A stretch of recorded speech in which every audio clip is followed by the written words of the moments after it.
नमस्कार दोस्तों, मैं डॉक्टर अमन पांडे अपने यूट्यूब चैनल डॉक्टर अमन होम्योपैथी में आप सबका हार्दिक स्वागत करती हूँ। फ्रेंड्स, आज मैं बात करने वाली हूँ बहुत ही कॉमन प्रॉब्लम के बारे में जो कि महिलाओं में हम लोग को देखने को मिलती है, जिसका नाम है पीएमएस यानी कि प्री मेंस्ट्रुअल सिंड्रोम।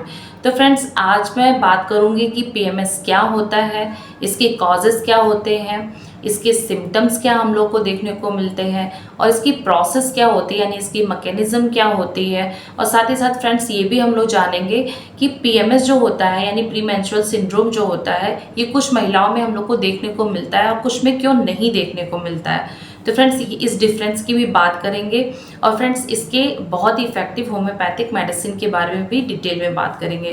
तो फ्रेंड्स, पूरे वीडियो को मेरे जरूर देखिएगा और मेरा वीडियो पसंद आए तो लाइक और शेयर और कमेंट जरूर करिएगा और फ्रेंड्स मेरे चैनल को सब्सक्राइब जरूर करिएगा। तो फ्रेंड्स, चलिए बात करते हैं कि पीएमएस क्या होता है। फ्रेंड्स, जो पीएमएस होता है ये एक मेडिकल टर्म है, जैसा कि हम लोग का नाम ही इंडिकेट कर रहा है कि प्री मेंस्ट्रुअल सिंड्रोम यानी प्री मीन्स पहले, menstrual syndrome means group of symptoms जो होते हैं पीरियड के आने के पहले जो हम लोग को देखने को मिलते हैं उसको हम लोग पीएमएस कहते हैं। तो फ्रेंड्स, जो पीएमएस होता है इसमें मोस्टली इमोशनल चेंजेस भी हम लोग को देखने को मिलते हैं, फिजिकल चेंजेस भी देखने को मिलते हैं और बिहेवियरल चेंजेस भी देखने को मिलते हैं।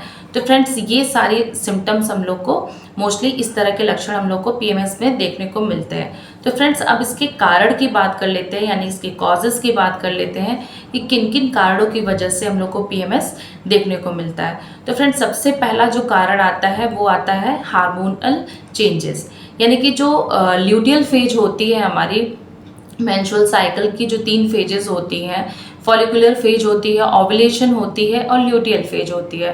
तो फ्रेंड्स, 28 डेज की साइकिल में अगर हम लोग देखते हैं, जो ल्यूटियल फेज होती है वो 14th डे से लेके 28 डेज तक होती है। तो उस बीच में जो प्रोजेस्टेरॉन और एस्ट्रोजन का जो फ्लक्चुएशंस होता है उसकी वजह से भी हम लोग को ये लक्षण देखने को मिलते हैं।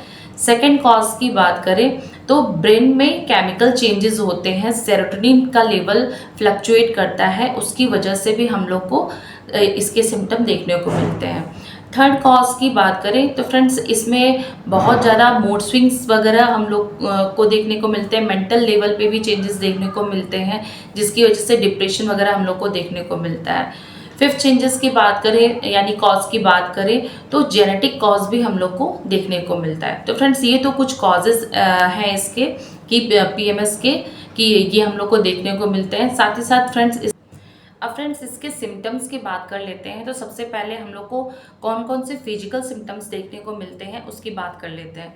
तो फ्रेंड्स, जो फिजिकल सिम्टम्स में हम लोग को देखने को मिलते हैं कि पेशेंट जो रहता है उसको बहुत ही ज़्यादा पेल्विक पेन वगैरह की शिकायत देखने को मिलती है, बहुत ज़्यादा फटीगनेस रहती है यानी थकान जैसी महसूस होती है, एक्नी की प्रॉब्लम देखने को मिलती है, मूड स्विंग्स उसके बहुत ज़्यादा होते हैं, कॉन्स्टिपेशन और डायरिया की स्थिति भी देखने को मिलती है, मसल पेन और जॉइंट पेन भी देखने को मिलता है, हेडेक होता है, माइग्रेन होता है। ये सारे लक्षण मोस्टली हम लोग को देखने को मिलते हैं। अब फ्रेंड्स, इसके इमोशनल यानी बिहेवियरल चेंजेस की बात करें तो उसमें क्या देखने को मिलता है हम लोग को कि सबसे पहले हम लोग को देखने को मिलता है कि जो पेशेंट है बहुत ही ज़्यादा इरिटेबल या एंगर वाली स्थिति देखने को मिलती है, वीपिंग टेंडेंसी देखने को मिलती है, कभी कभी बहुत ज़्यादा क्राई वाली स्थिति देखने को मिलती है कि बहुत ज़्यादा चिल्लाने लगती है छोटी छोटी सी बात में, इंडिफरेंस की भी कंडीशन देखने को मिलती है। पेशेंट जो रहती है सोशल विड्रॉवल कर लेती है, उसको ज़्यादा लोग पसंद नहीं आते, वो अकेले रहना पसंद करती है।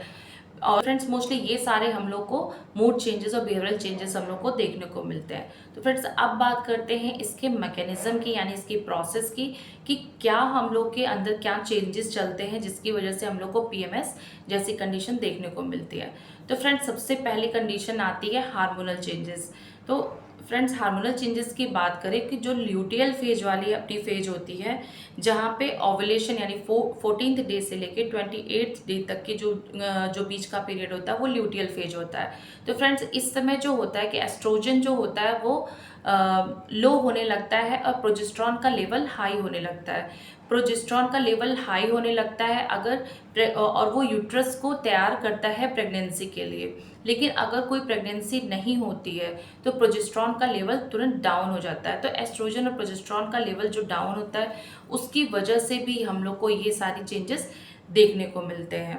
और फ्रेंड्स, जब पीरियड स्टार्ट हो जाता है तो फिर इसके सिम्टम सबसाइड हो जाते हैं। सेकेंड चेंजेस की बात करते हैं तो न्यूरो लेवल पे हम लोग को चेंजेस देखने को मिलते हैं कि फ्रेंड्स, जब एस्ट्रोजन लेवल जो रहता है वो ड्रॉप होता है तो उसकी वजह से जो सेरोटोनिन लेवल होता है वो भी हमारा ड्रॉप होता है, जिसकी वजह से हम लोग का मूड स्विंग्स होना स्टार्ट हो जाता है। पेशेंट में बहुत ज़्यादा मूड चेंजेस हम लोग को देखने को मिलते हैं, यानी इरिटेबिलिटी देखने को मिलती है, डिप्रेशन देखने को मिलता है, टेंशन देखने को मिलती है। तो ये सारे लेवल हम लोग को फ्लक्चुएशन की वजह से देखने को मिलते हैं। साथ ही साथ फ्रेंड्स, थर्ड लेवल पे बात करें तो वाटर रिटेंशन की कंडीशन हम लोग को देखने को मिलती है कि जहाँ पे जो एस्ट्रोजन लेवल है वो कम हो जाता है, जिसकी वजह से किडनी पे इफेक्ट पड़ता है, और जो अल्डोस्टेरॉन लेवल है उसकी एक्टिविटी इंक्रीज हो जाती है, जिसकी वजह से वाटर और इलेक्ट्रोलाइट का रिटेंशन होना स्टार्ट हो जाता है, जिसकी वजह से पेशेंट में हम लोग को ब्लॉटिंग की टेंडेंसी देखने को मिलती है। साथ ही साथ फ्रेंड्स, हम लोग को ये भी देखने को मिलता है कि जो विटामिन है, मैग्नीशियम है, विटामिन B6 मेनली, और कैल्शियम और मैग्नीशियम का लेवल लो हो जाता है, जिसकी वजह से भी हम लोग को कंडीशन देखने को मिलती है। तो फ्रेंड्स, ये सारी कुछ मैकेनिज्म रही और प्रोसेस रही जिसकी वजह से हम लोग को ये सारे सिम्टम देखने को मिलते हैं। अब फ्रेंड्स, बात कर लेते हैं कि कुछ यानी कि 75% महिलाओं में हम लोग को PMS की स्थिति देखने को मिलती है, लेकिन कुछ महिलाओं में हम लोग को देखने को नहीं मिलती है। तो फ्रेंड्स, ये मेनली कॉज होता है सेरोटोनिन केमिकल की वजह से, जो कि हमारे ब्रेन में सिक्रीट होता है। तो फ्रेंड, सेरोटोनिन का फ्लक्चुएशन की वजह से, यानी कि कुछ महिलाएं जो होती है, जो सेरोटोनिन जो लेवल होता है उसकी बहुत ही सेंसिटिव होती हैं, इसलिए उनको ये स्थिति देखने को मिलती है PMS की, और कुछ को नहीं होती है देखने को, क्योंकि वो सेंसिटिव इसके नहीं होती है। तो फ्रेंड्स, ये तो रही उसकी बात की PMS में कुछ महिलाओं को क्यों हम लोग को ये लेवल देखने को मिलता है PMS का, और कुछ में नहीं देखने को मिलता है।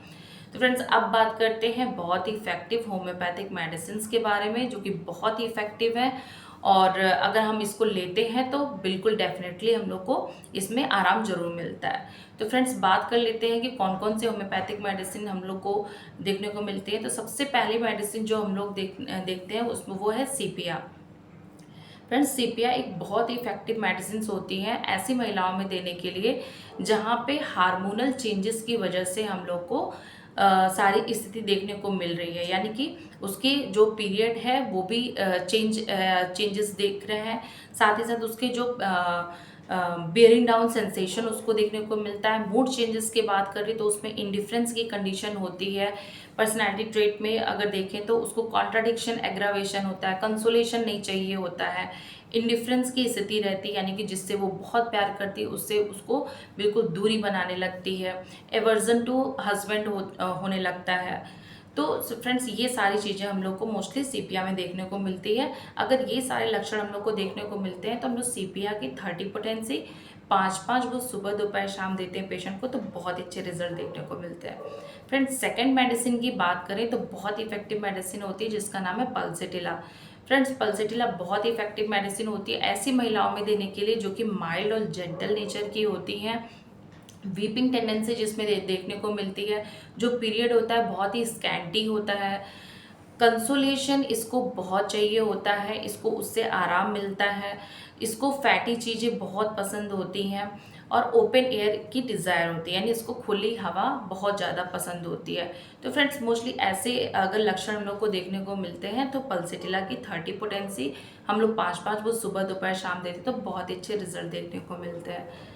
फ्रेंड्स, थर्ड मेडिसिन की बात करें तो इग्नीशिया एक बहुत इफेक्टिव मेडिसिन होती है जो कि PMS के दौरान जो मूड चेंजेस होते हैं, यानी कि अल्टरनेटिव कंडीशन होती है कि कभी पेशेंट जो होती है बहुत ही मूड में हो जाती है, कभी उसको बहुत ही ज़्यादा डिप्रेशन में चली जाती है, तो ये कॉन्ट्राडिक्शन वाली स्थिति वहाँ पे देखने को मिलती है बार बार।